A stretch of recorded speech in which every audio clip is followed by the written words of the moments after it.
Na tukisalia hapo hapo, Rais William Ruto amezindua ujenzi wa barabara ya Kisii Mawamba katika kaunti ya Samburu, akifichua miradi kadhaa ya maendeleo itakayobadilisha sura ya eneo hilo. Rais alisema serikali yake imejizatiti katika kuleta mabadiliko kaunti ya Samburu kupitia miundombinu elimu, nyumba za bei nafuu na umeme. Akizungumza wakati wa uzinduzi wa barabara ya Kisii Mawamba kaunti ya Samburu, Rais William Ruto alieleza mipango ya kuinua maisha ya wakazi wa Samburu.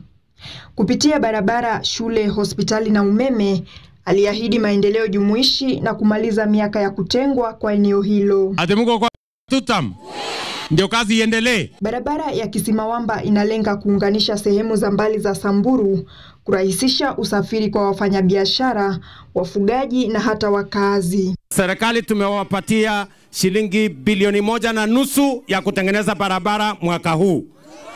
Mimi naenda leo asubuhi saa hii nikitoka hapa, naenda kuanzisha lami ya kutoka pale Kisima inakuja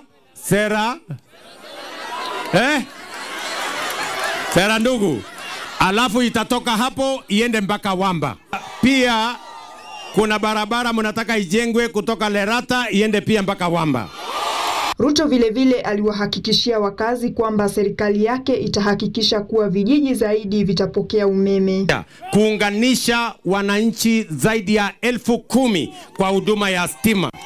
Na hiyo kazi ya kuunganisha hiyo stima nataka ikamilike kabla ya mwezi wa 6 mwaka ujao. Ndio tuhakikishe ya kwamba Samburu iko na stima kama sehemu zingine za Kenya. Aliendelea kwa kusema serikali imeajiri walimu wa kutosha kuhakikisha masomo yako imara na kuwasihi wazazi kutowanyima wanao kupata masomo, akisema ni haki kwa kila mtoto na elimu ndio nguzo ya maendeleo endelevu.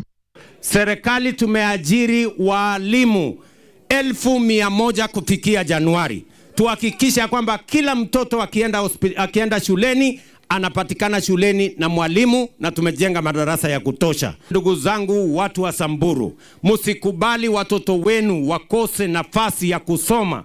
Ruto pia alifichua mpango wa kuboresha huduma za afya na akahimiza wakazi kujisajili kwa wingi katika bima ya afya ya jamii SHA kama hatua mojawapo ya kuhakikisha upatikanaji sawa wa afya kwa kila mwananchi. Matibabu ni haki ya kila Mkenya.